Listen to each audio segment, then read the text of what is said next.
President Trump is threatening to invoke the Insurrection Act to send U.S. troops to Minneapolis. Tensions are high today after immigration agents there shot and injured a man from Venezuela last night while trying to detain him.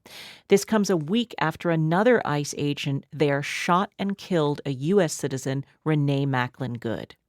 Here's Homeland Security Secretary Kristi Noem, who told reporters at the White House that she spoke with the president earlier today. We did discuss the Insurrection Act. He certainly has the constitutional authority to utilize that. My hope is that this leadership team in Minnesota will start to work with us to get criminals off the streets. We're going to bring in Habon Abdulle now. She grew up in Somalia, lives in Minneapolis now, and leads the nonprofit Ayada Leads. Habon, thank you for making time for us on such a busy day. My pleasure to be with you. I know you've been in emergency meetings today related to this news and the latest violence in Minneapolis. How would you describe the mood in the city and the mood in the conversations that you've been having with people today? It's really had been a difficult weeks, if not months, here in Minneapolis. Right now, I am just left the meeting and heading to another one. To tell you the truth, we are living through days in Minnesota that we never imagined we would see. Yeah. Well, as you know, the federal government says in last night's shooting, it happened because people were attacking an agent. The president is now threatening to invoke the Insurrection Act, which would allow him to send in the military. Is there a concern that things could erupt even further out of control, something like 2020 after the death of George Floyd? Yeah. Again, I am so shaken up right now because of the things I'm seeing. And hearing that this can get worse, it makes really more painful. Our trauma is, the collective trauma is heightened. So I don't really know what else can be happening in our community. You can hear how my voice is cracking. I'm really trying to keep myself together. The fear is high. Parents are worried about their children. Workers are anxious about commuting, even going to work. Trust is being eroded. I really don't know what else can happen and how worse it can get here in Minneapolis.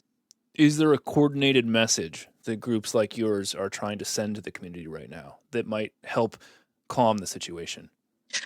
From the community perspective, what we are seeing goes beyond standard immigration enforcement. It feels like an attack on an entire community rather than targeted legal process. Public safety should not come at the cost of widespread fear and intimidation. That is what our community wants. We want ICE to be out of our state.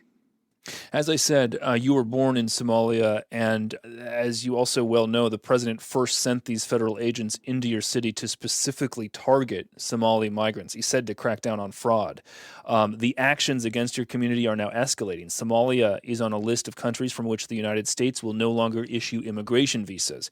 The administration just recently announced the end of TPS protections for Somalis, and that was something that allowed people to live and work in the U.S. since the 1990s. How's all of that news landing? Not good at all. The ending of a temporary protected status for Somalis will have deep and immediate consequences for both families and community in Minnesota. For Somalis, the most painful impact will be separation. Parents, spouses, and adult children could be forced to leave while their loved ones may remain back in the United States. Family will be asked to make impossible choices between staying together and staying safe or being separated. So you can imagine what that means. Across the country, it looks like 2,400 people from Somalia are currently on the temporary protected status, which has been in place since 1991 when the Civil War broke out. The Department of Homeland Security says that conditions have improved there, safe enough to go back. Is that true? What do you know? I haven't been back home for a while. But what I know is Somalia is not safe for everyone. Those who are seeking safety outside of Somalia, there is a reason for that. So I'm not in any place to say, yes, they can go back, Somali is safe or not. I don't believe that is the case. If they choose to seek temporary protection status in the United States, there is a reason for that. Habon Abdulle, Executive Director of the nonprofit Ayada Leads, speaking to us from Minneapolis today about the tensions in the city with federal agents. Habon, thank you so much for your time. Thank you again for having us and sharing our experiences with your audience.